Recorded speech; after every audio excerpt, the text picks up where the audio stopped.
बैंगलोर की चमचमाती रोशनी के बीच एयरपोर्ट से कुछ किलोमीटर दूर एक पुराना लेकिन चर्चित कैफे था, कैफे 13। नाम से ही अजीब लगने वाला यह कैफे शहर के लोगों के बीच रहस्यमयी कहानियों का अड्डा बन चुका था।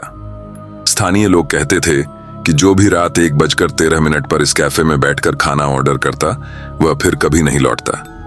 अजय, रोहन, निकिता, समीरा और कबीर ये पांचों दोस्त हॉरर स्टोरीज के बड़े शौकीन थे। कॉलेज की लाइब्रेरी से लेकर इंटरनेट तक इन्होंने हर डरावनी कहानी खोज खोज कर पढ़ी थी। लेकिन जब समीरा ने कैफे 13 के बारे में एक पुरानी न्यूज आर्टिकल पढ़ी जिसमें एक लापता यात्री का जिक्र था, तो सबका रोमांच अपने चरम पर था। अरे, ये बस लोगों को डराने के लिए होगा, अजय ने हंसते हुए कहा। लेकिन अगर सच में कुछ हुआ तो?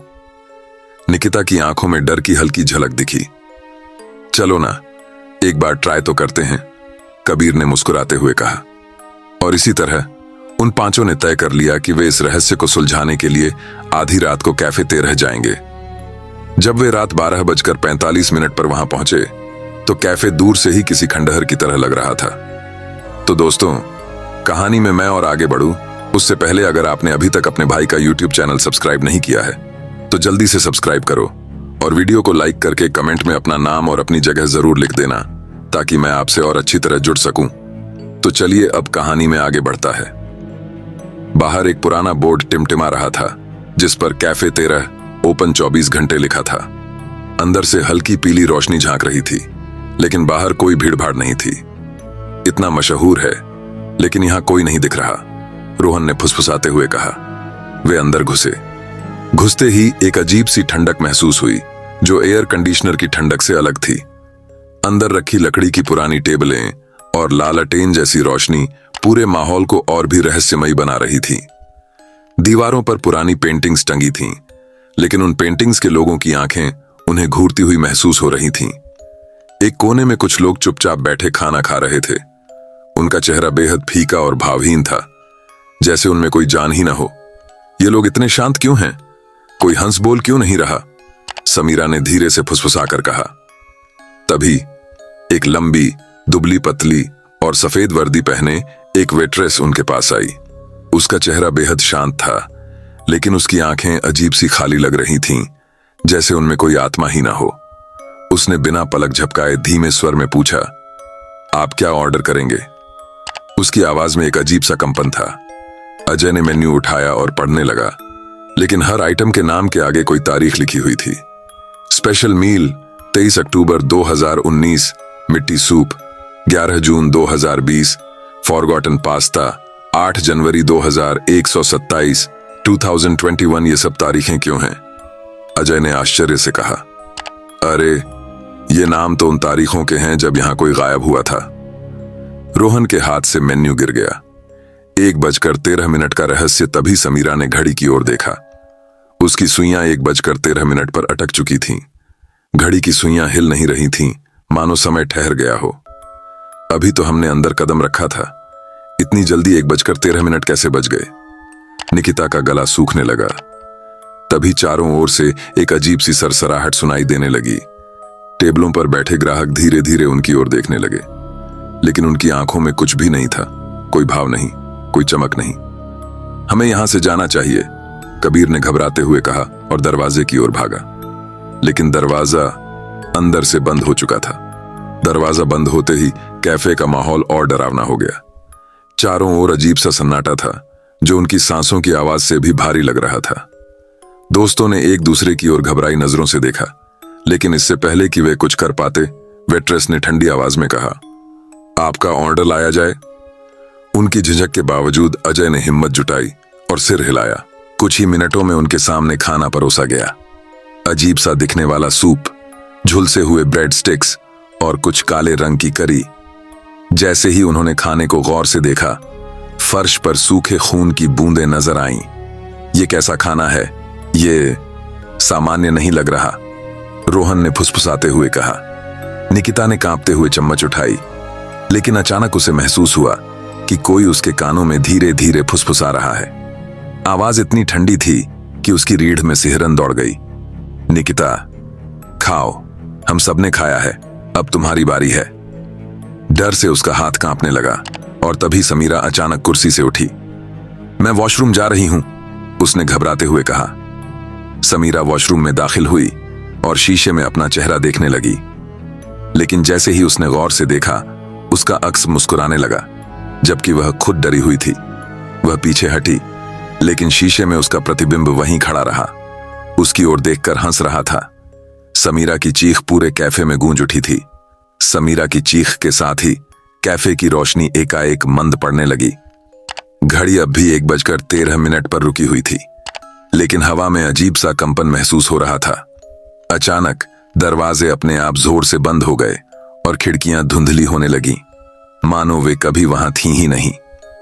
अजय ने घबराकर दरवाजा खोलने की कोशिश की, लेकिन वह टस से मस नहीं हुआ। हम फंस गए हैं, रोहन के गले से बमुश्किल आवाज निकली। तभी टेबलों पर बैठे ग्राहक एक एक कर खड़े होने लगे। उनकी आंखों में जीवन का कोई चिन्ह नहीं था, चेहरों पर एक अजीब सा सूनापन था। उनकी खाल झुर्रीदार और पपड़ीदार हो चुकी थी और उनके शरीर से हल्का धुआं निकल रहा था। वे इंसान नहीं हैं, निकिता ने कांपते हुए कहा। उनकी ओर बढ़ते हुए उन ग्राहकों के होंठ एक साथ हिले और एक भयानक गूंजती हुई आवाज कैफे में फैल गई, तुम अब हमारे साथ रहोगे, हमेशा के लिए। तभी वेट्रेस ने आगे बढ़कर अपनी नुकीली उंगलियां अपने चेहरे पर फेरी। उसकी त्वचा पिघलने लगी और उसके नीचे से एक गहरे रंग का बिना आंखों वाला चेहरा प्रकट हुआ। उसकी मुस्कान इतनी चौड़ी हो गई कि उसके जबड़े चटकने लगे। खाने का समय खत्म हो गया, उसने ठंडी आवाज में कहा। अब वे सभी दोस्तों की ओर बढ़ रहे थे। हमें भागना होगा, कबीर चिल्लाया, लेकिन वहां से निकलने का कोई रास्ता नहीं था। वे फंस चुके थे कैफे 13 में, जहां से कोई भी वापस नहीं लौटा था। चारों ओर से घेर चुके भूतिया ग्राहक अब उनकी ओर बढ़ रहे थे। तभी वेट्रेस ने अपनी घिनौनी पिघली हुई मुस्कान के साथ कहा, अगर तुम में से कोई एक दोस्त अपने किसी दूसरे दोस्त को धोखा देकर हमें सौंप दे तो बाकी बच सकते हैं। यह सुनते ही कैफे में एक अजीब सा सन्नाटा छा गया। पांचों दोस्त एक दूसरे को अविश्वास से देखने लगे। ये क्या बकवास है, हम ऐसा कभी नहीं करेंगे, अजय ने घबराते हुए कहा। ओह सच में, वेट्रेस हंस पड़ी। लेकिन जब मौत सामने खड़ी हो तो लोग अपने ही साए से भाग जाते हैं। उसकी बातों के साथ ही चारों ओर की दीवारें धीरे धीरे स्याह होने लगीं। ऐसा लगा मानो वे किसी गहरे अंधेरे कुएं में गिर रहे हों। हमें यहां से निकलना होगा, कबीर बड़बड़ाया। लेकिन तभी उसके चेहरे की रंगत उड़ गई। उसके कानों में वही फुसफुसाहट गूंजने लगी जो वह बचपन से अपने बुरे सपनों में सुनता आया था। तुम वापस आ गए कबीर, आखिरकार। उसके शरीर में झुरझुरी दौड़ गई। अचानक ही उसकी आंखों के सामने धुंधले दृश्य तैरने लगे। वही कैफे, वही अजीब ग्राहक, वही आवाजें। लेकिन यह पहली बार नहीं था। नहीं नहीं, यह कैसे हो सकता है? कबीर घबराकर बुदबुदाया। क्या हुआ कबीर? समीरा ने उससे पूछा। कबीर ने कांपते हुए अपने दोस्तों की ओर देखा। मुझे लगता है मैं पहले भी यहां आ चुका हूं। यह सुनते ही बाकी चारों के रोंगटे खड़े हो गए। क्या? कबीर, तुम क्या कह रहे हो? रोहन ने सवाल किया। कबीर की सांसें तेज हो गईं। मुझे याद नहीं, लेकिन मैं इस जगह को जानता हूं। ये आवाजें, ये चेहरे, ये सब पहले भी हुआ था। शायद मैं बच गया था, लेकिन किसी और को छोड़कर।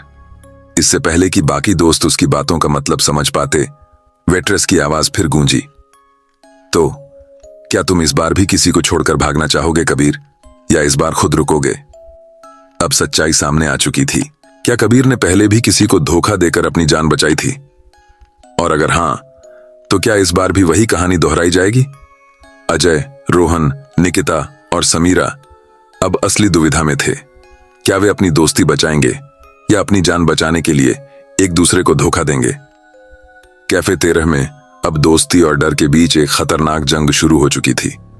कैफे में अब भय और विश्वासघात के बीच लड़ाई छिड़ गई थी। बाहर जाने के सभी रास्ते बंद हो चुके थे और अब केवल एक ही विकल्प था, त्याग या बलि। कोई ना कोई तो रह जाएगा। वेट्रेस की भूतिया मुस्कान और गहरी हो गई। क्या तुम अपने सबसे प्यारे दोस्त को छोड़ सकते हो कबीर? कबीर के दिमाग में तेज दर्द उठा। उसकी यादें उलझने लगीं। उसे अब याद आने लगा कि कई साल पहले वह अपने बड़े भाई राजीव के साथ यहां आया था और वह अकेला बाहर निकला था। नहीं, मैंने उसे छोड़ दिया था। कबीर के चेहरे पर पछतावे की लकीरें उभर आईं। इस बार नहीं। तो फैसला हो चुका है, वेट्रेस ने ठंडी आवाज में कहा।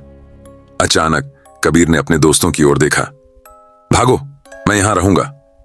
नहीं कबीर, अजय, निकिता, रोहन और समीरा एक साथ चिल्लाए, लेकिन इससे पहले कि वे उसे रोक पाते, कबीर पीछे हट चुका था।